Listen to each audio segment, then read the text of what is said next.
There is a town in California where the dead outnumber the living by a ratio of 1,000 to 1. There is another where 3 separate serial killers were hunting at the exact same time in the same county. And there is one where locals will look you dead in the eye and say, if you take anything from that place, you will mail it back. Pause. Let that breathe.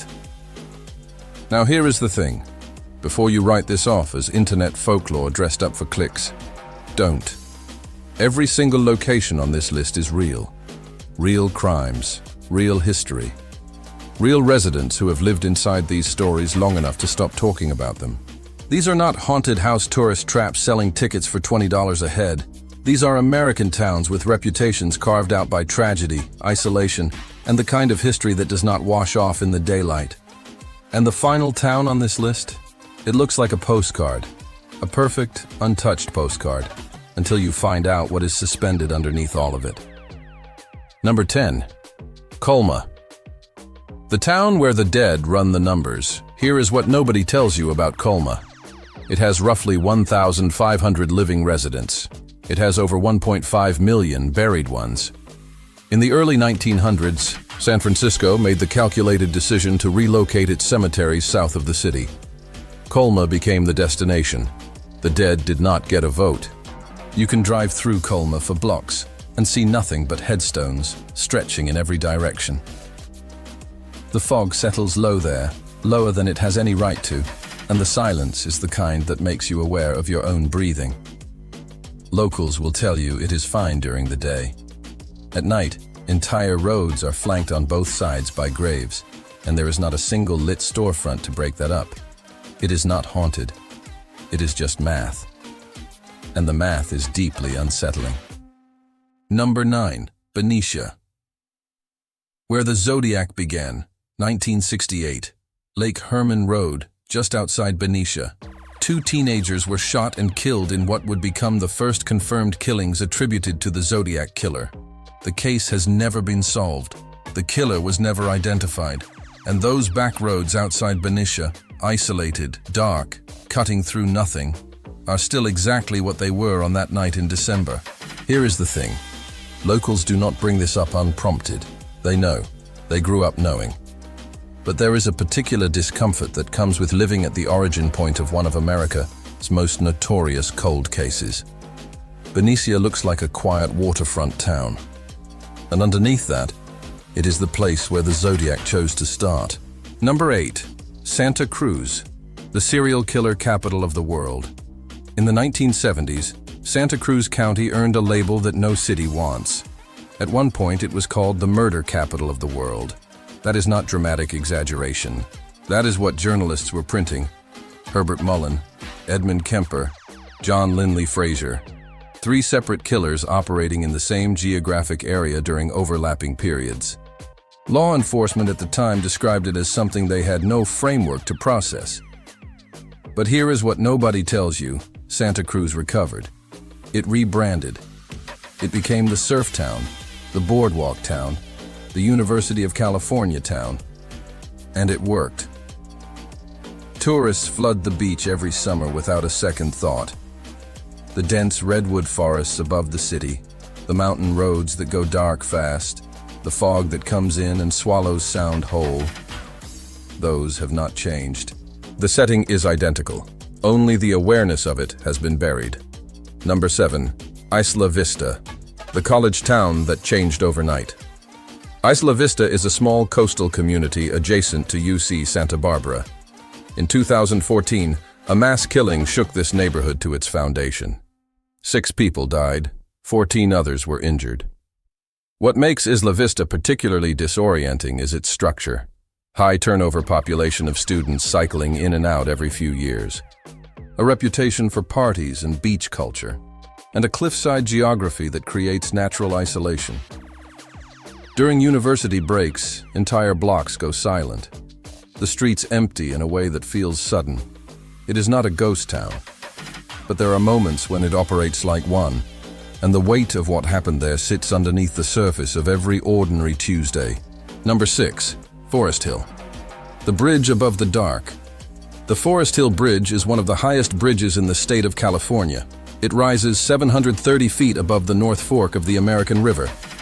By engineering standards, it is an achievement. By local reputation, it carries something much heavier than that. Over the years, the bridge became connected to suicides, enough that it entered the quiet, uncomfortable awareness of everyone who lives nearby. Locals do not romanticize it. They do not make it a destination. They just say, "Be careful up there," and they mean it. Number 5. Weed. Living in the shadow of Shasta Mount. Shasta has been a magnet for the deeply strange for decades. Subterranean cities, UFO sightings, energy vortexes, mystical portals. The mountain has accumulated more fringe mythology than almost anywhere in the American West. Weed sits directly in its shadow, literally. The town of roughly 2,900 people wakes up every morning underneath a mountain that thousands of people per year visit specifically to search for something they cannot name. Here is the thing. The lenticular clouds that form over Mount Shasta are scientifically explainable and visually unlike anything you have seen in your life. They stack in perfect discs above the peak. Locals are used to visitors pulling over on the highway just to stare upward with their phones out. They are also used to the question, "Do you feel it?" They know exactly what that means. And most of them have stopped answering. Number 4. Julian, the gold rush town with occupied rooms. Julian is a gold rush town in the mountains east of San Diego. It survived the late 1800s and held onto its architecture like a slow exhale. Historic hotels, wooden storefronts, apple orchards that have been there longer than most American institutions. Staff at Julian's historic hotels will discuss paranormal activity with the matter-of-fact tone of someone reading off a menu. Specific rooms, specific incidents, no performance, no upsell. The buildings are old enough that the wood amplifies every sound, and mountain silence operates on a different frequency than city silence. But here is what nobody tells you. It is the normalcy of it that gets to you. Julian is charming. It sells pie and local honey and gold panning for children. The creepiness is not in spite of that. It is woven directly through it. Number 3. Ferndale, the Victorian town that feels staged. Ferndale sits on the Northern California coast, a perfectly preserved Victorian town that looks like someone built a film set and forgot to take it down. The architecture is immaculate. The streets are quiet. The cemetery overlooks the Pacific from a hillside above the town. Here's the thing. Ferndale feels staged in a way that is genuinely difficult to shake. It is too preserved, too composed. The fog from the Pacific moves in fast and without warning. And when it does, those Victorian facades disappear into gray in a way that stops feeling charming almost immediately. It is a ghost of what it used to be, maintained and curated, and quietly hollow at the edges. Number 2. Locke, the wooden town frozen in 1915. Locke was built in 1915 by Chinese immigrants in the Sacramento Delta, constructed entirely of wood, on levees, above water. It is one of the last surviving rural Chinatowns in America. Walking through Locke is not like visiting a museum. It is more disorienting than that. The buildings are real. The streets are narrow enough that 2 people cannot pass comfortably. Delta fog rolls in and cuts visibility in ways that stop feeling atmospheric very quickly. It does not feel preserved. It feels interrupted, like a moment that stopped mid-sentence and never resumed. Number 1. Body, the town that sends things back. Body is a gold rush ghost town in the eastern Sierra Nevada, preserved by California state parks in a condition they describe as arrested decay. Nothing is restored. Nothing is rebuilt. Everything is exactly where it was left when the last residents walked out. Dishes still on tables, calendars still on walls, a child's shoe on a bedroom floor. Visitors who pocket small souvenirs, a nail, a piece of glass, a rusted bolt, frequently mail them back. Rangers receive packages throughout the year. The notes inside describe strings of bad luck following the theft. Accidents, illness, loss. Coincidence, probably. But probably has not stopped the packages from arriving. Here is what nobody tells you about Body. It is not scary because it is destroyed. Abandoned places that have collapsed into ruin carry a kind of closure. Body is scary because it has not collapsed. It is suspended in the exact moment it ended.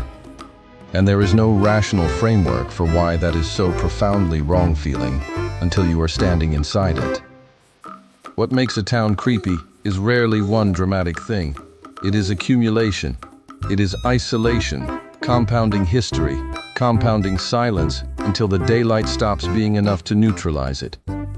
California sells sunshine and coastline and the mythology of reinvention.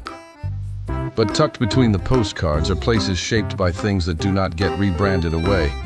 Tragedy, memory, unsolved cases, architecture that outlived everyone it was built for. Every town on this list looks ordinary in the right light. That is not reassuring. That is exactly the problem. Here is the thing. The most unsettling places are never the ones that announce themselves. They are the ones you drive through on the way to somewhere else, not realizing what you passed through until later. If you want more deep dives into the real stories behind the places people overlook every single day, subscribe. And send this to someone who thinks California is nothing but good weather and avocado toast. Let them reconsider.